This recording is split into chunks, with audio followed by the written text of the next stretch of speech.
कहानी आत्मा की सवारी के बारे में। तो दोस्तों, एयरफोन लगा लें क्योंकि इस कहानी से आपको डर लग सकता है। दोस्तों, फैजाबाद जिले की एक रात की बात है। वहाँ के घाट रेलवे स्टेशन में कई सारे ऑटो ड्राइवर खड़े थे। सभी सवारी आते ही एक एक करके उन्हें बैठाते और चले जाते। से रात ज़्यादा होने लगी, ज़्यादातर ड्राइवर अपने घर को चले गए। उसी रात दुर्गस ऑटो ड्राइवर भी घाट रेलवे स्टेशन पर था। वो भी दूसरे ड्राइवर की तरह घर जाने ही वाला था। तब उसे याद आया कि एक पैसेंजर ट्रेन आने वाली।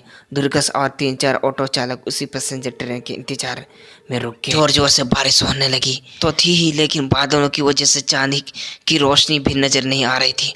बादल गरजते और बिजली चमकते तो कुछ उजाला नजर न आता, वरना अमावस्या से भी ज़्यादा काली रात हो गई थी। कुछ ही देर में पैसेंजर ट्रेन आई। दुर्गस को ट्रेन से एक खूबसूरत सी लड़की उतरती हुई दिखी, जिसके कंधे पर एक बैग और हाथ में एक सूटकेस था। वो लड़की सीधे दुर्गस के पास गई और कहने लगी कि मुझे रामपुर जाना है। दुर्गस ने कहा कि अभी बहुत रात हो रही है, इसीलिए 700 रुपये किराया लगेगा। अगर आप सुबह जाएंगे तो मैं 200 रुपये में ही छोड़ दूंगा। इन्हें जवाब दिया, मुझे अभी जाना है, आप ले चलिए, मैं पैसे दे दूंगी। दुर्गेश ने कहा, मैडम आप पहले पैसे दीजिए, मैं आपको सही सलामत घर तक छोड़ दूंगा।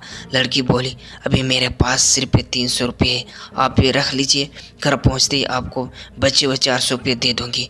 इतना सुनते ही दुर्गेश ने कहा, ठीक है मैडम, आप ऑटो में बैठ जाए।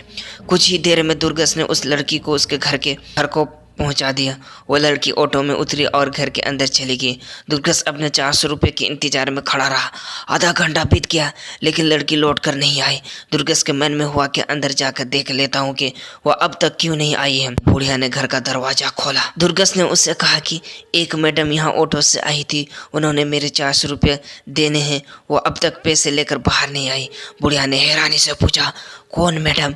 यहाँ तो मैं और मेरे पति के अलावा कोई नहीं रहता है। हाँ, मेरी बेटी पहले रहती थी, लेकिन वो 5 सालों से यहाँ नहीं रह रही है। दुर्गस बोलने लगा, क्यों, अब वो कहाँ रहती है? मैंने शायद आपकी ही बेटी को यहाँ तक छोड़ा है, आप एक बार अच्छे से देखिए। बातों ही बात में दुर्गस की नज़र सामने दीवार पर गई।